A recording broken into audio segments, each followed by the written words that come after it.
You are Locked On Mets, your daily New York Mets podcast. Part of the Locked On Podcast Network, your team every day.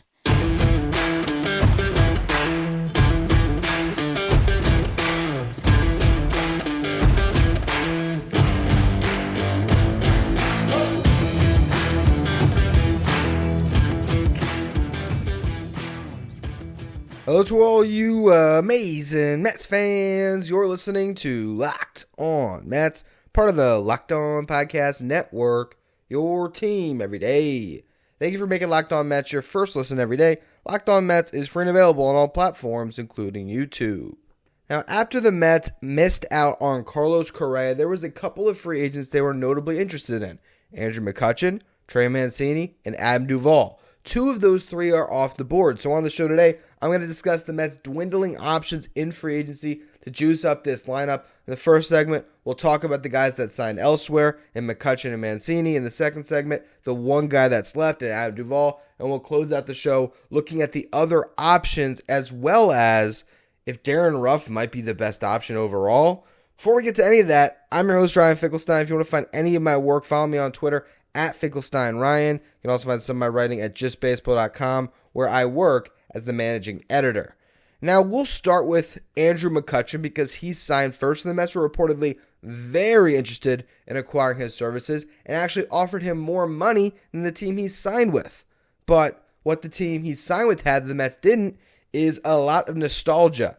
He signed with the Pittsburgh Pirates, and I love this deal. I absolutely love it for McCutchen. I love it for the Pirates. He's going to get a chance to play a lot on a bad team that's trying to rebuild, trying to turn the corner. He gets to go there, be that veteran, sell tickets. I'm sure those fans are elated to have him back. He's on the verge of some milestones. He can get to 300 home runs. He just crossed over 1,000 career RBIs, but I think there's a double milestone he can get to. So there's a lot that he can do in this last, I shouldn't call it end of his career for him, but what could be maybe a swan song on his way out. So I love that signing for him. But from the Mets' perspective, obviously this is a guy they were very interested in. They gave him more money than what he signed with the Pirates for. So let's actually check. I think it was like $7 million off the top of my head, but I'll confirm.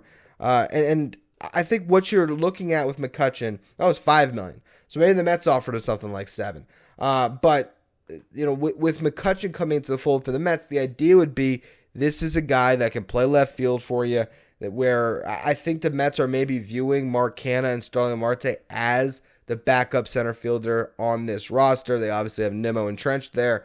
You hope that you can get 140, 150 games out of him, and then that need for a backup center fielder as a fourth outfielder isn't as glaring, and Mark Canha could certainly fill in that role, and McCutchen could have played some left field. That would have also made sense when you had a tough lefty on the mound to go all righties in the outfield with McCutchen in left, with Canha in center, and Marte in right. And you look at the splits last season. I mean, he was very good against left-handed pitching. For McCutchen, you're looking at 7 of his 17 home runs came from that side from his career. Very good facing off against lefties. So I think that was the idea. With that said, if we look at what he did last season, Andrew McCutchen, he hit 237, 316 on base, 384 slugging. His WRC plus was 98, so he was slightly below a league average hitter. Last 3 seasons, in the last 2 years in Philly prior to 2020 shortened season, but still he got on base at a 324 clip, 102 WRC plus, did hit 10 home runs in 57 games. He hit 27 bombs for the Phillies in 2021, but that's a smaller ballpark. Milwaukee's kind of a bandbox, so you move him into Citi Field, a guy who, starting to see the strikeouts climb a little bit. He did walk 14% of the time in 2021, but last year only 9.8% of the time compared to a career walk rate of 12%. McCutchen's not who he used to be. I think he would have been a nice fit. I think as a veteran presence, it would have made sense, but I don't think it's something to lose sleep over. You go to Trey Mancini. Another nice fit in some respects as a right-handed hitter. That's obviously what the Mets are trying to target here. His overall numbers last season weren't too bad. 239 hitter, 319 on base, 391 slugging, 104 WRC plus, slightly better than a league average hitter. He was dreadful in Houston. So if you look at the numbers in Baltimore, better than that, 268 average, 347 on base, 116 WRC plus 404 slugging. 10 of his 18 home runs came with the Orioles, but I still thought this was a clunky fit on the roster. For one, he had reverse splits last year, at least he did before the trade deadline, and you are talking about fitting what's essentially a backup first baseman on your roster. I know he can play a corner, but defensively, I don't even know if that is really much of an upgrade over Darren Ruff. Obviously, the bat is better, but to me, it just would have been a slightly better move. It would be almost lateral. Obviously, in a vacuum, I want Mancini on the roster over Darren Ruff.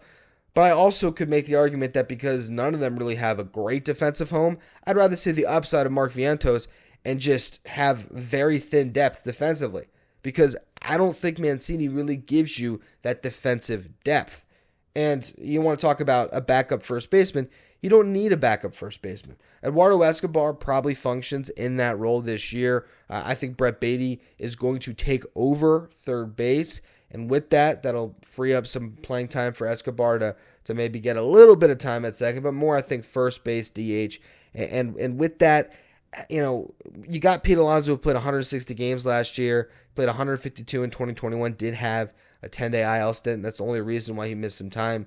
I believe it was a hand or a wrist issue from getting hit by a pitch. 57 of the 60 games in 2020, 161 games in 2019. One of the most durable players in baseball. Big knock on wood there, but you don't really need that backup first baseman, especially because, again, even a disaster scenario, Mark Vientos could be your starting first baseman in a pinch if he had to be. So I think the Mets have coverage there. It's about trying to find an answer in the outfield.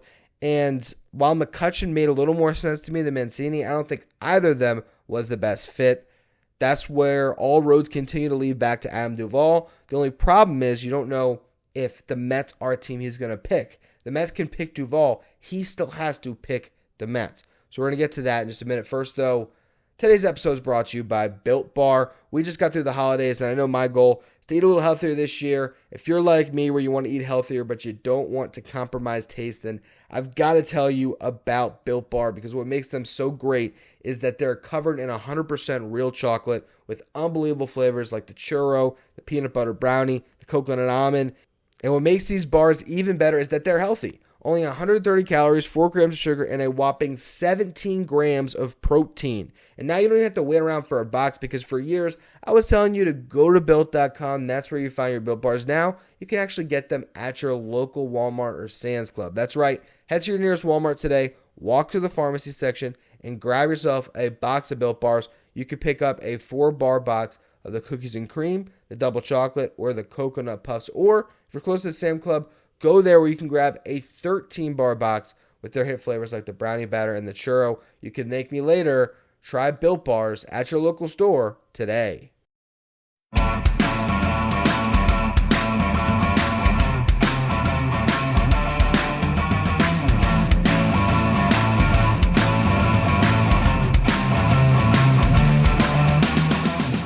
I have been discussing Adam Duvall to the Mets for feels like over a month now, maybe going on 2 months. I've loved this fit, and it's very clear why. A guy that can hit left-handed pitching, that can play all 3 spots in the outfield. That's what the Mets need. They need someone that brings some pop, that can play some center, can crush lefties. For his career, you look at the slugging percentage for Adam Duvall, 465. He has 330 home run seasons, the latest one being in 2021. He missed time last year, played 86 games with the Braves, hit 12 homers. I think, being the everyday center fielder was a little bit much to ask of Duvall at 33. I think that's why the offensive numbers struggled a bit when they got Michael Harris up, moving into a corner.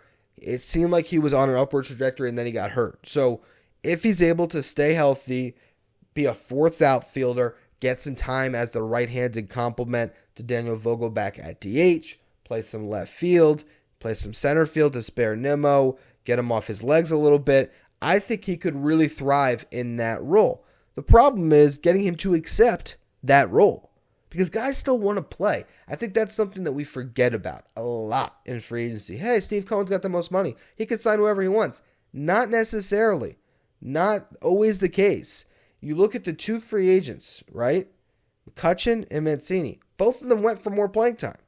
For McCutchen, it was a chance to play probably almost every day in Pittsburgh, where he was an MVP. No brainer. As much as you could say, oh, you don't want to win at this stage of your career, nothing is guaranteed. And does he want to sign on to go to the Mets, maybe struggle playing a role he's never played in his career coming off the bench, find himself DFA'd in June, and then end up trying to latch onto the Pirates then? Or do you want to go out in spring training where you're comfortable? If this is your last tour, get to go to all the ballparks, reunite with some people, get the love from the fans. It's way better for his legacy. And let's be honest with ourselves here. Andrew McCutchen, one World Series ring in New York is not going to compare to the legacy that he's going to have forever in Pittsburgh. A guy whose number could get retired. Well, I'm not sure how many numbers they have retired there. Are they the ones that just started a Hall of Fame recently? Don't quote me on that. I feel like they might be a team that was like a little late to the party when it comes to honoring their players, but I could be off base on that. This is just maybe something in the back of my brain that's rattling around. But regardless, his career deserves to have a jersey retired, to go into the Pittsburgh Pirates Hall of Fame, all that good stuff. No matter what he does in this one season, if he played elsewhere, nothing would have compared. So go back, get a chance to play baseball, and do what you love one more time, at least. I'm not trying to end his career for him. It just makes a lot of sense. Now, for Mancini, here's a guy who is still young enough in his career that he probably is trying to still play for that next contract. He's only 30 now. Let's see when he turns 31. Turns 31 before the season, basically in March. So, entering his age 31 season, goes out, plays in a bandbox in Chicago. That's also a fun place to play. Then you get an opportunity to maybe cash in on a nice 2 or 3 year deal next year. I think that's still a realistic hope for Trey Mancini. So, you sign this contract, although maybe, was it a 2 year deal? It might have been a 2 year deal, which in some ways kind of neuters my argument in some respects, but not really when it comes to the playing time. Was it a 2 year? Oh, here it is, though. 2 year deal that includes an opt-out. So, yes, he could still opt out if he has a great season. He's going to be battling for playing time a little bit, but he's battling Eric Hosmer. They could have a platoon there. The one thing that's crazy about these two signings is they're blocking one of the best prospects in baseball, Matt Mervis. Don't get that one from the Cubs perspective. But again, from the players' perspective, a chance to go to a team and say, okay, I could beat out Eric Hosmer for playing time. And you can go out there, have a great season, maybe get flipped at the deadline and get into a contender. Hopefully you play better in that situation where you can still be going for a ring. And then, hit the market again. Or you have that security the second year, which I kind of doubt the Mets would have given him. So I get why both of those guys chose elsewhere. And to get Duvall to sign, you might have to really just overpay what other teams are offering on a 1 year. You might have to give him more security that other teams are looking at on a multi-year deal. Or you might have to guarantee some playing time, which, as much as I've discussed the fit of Adam Duvall, he's not a better player by any stretch of the imagination than Mark Canha. So it doesn't make sense to sign him and say, okay, Canha's your fourth outfielder. Canha's better than Adam Duvall. So the Mets are in a weird spot, and that's where all roads, as much as I just said, lead to Duvall. If they're not going to sign a free agent, could it be Darren Ruff? Is that where we're going here? Is Darren Ruff set to be the fourth outfielder on the New York Mets next season and actually continue in that role that, let's be honest, he was dreadful in last season? We'll discuss that in just a minute. First, though, another word from our sponsors. Today's episode is brought to you by BetOnline. BetOnline is the number one source for all your sports betting info, stats, news, and analysis. Get the latest odds and trends for every professional and amateur league out there, from football to basketball to soccer and esports. They've got it all at betonline.net. If you love sports podcasts, you can find those at BetOnline as well. BetOnline is always the fastest and easiest way to get your betting fix. Head to the website today or use your mobile device to learn more about the trends in the action. BetOnline, where the game starts.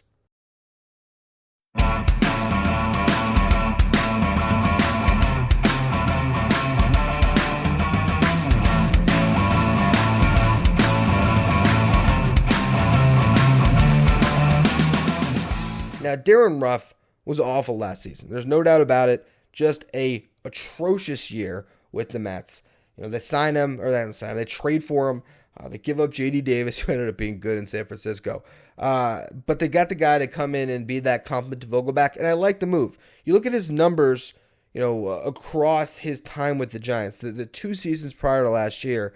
He had a 140 WRC plus in 2020, a 143 WRC plus in 2021. He was statistically like a top 10 hitter in baseball when it comes to mashing left-handed pitching, and that was the role they had him in San Francisco. But he also got some more playing time beyond that.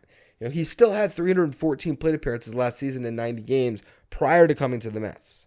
Ends up coming over. He hits 152, 216 on base, 197 slugging.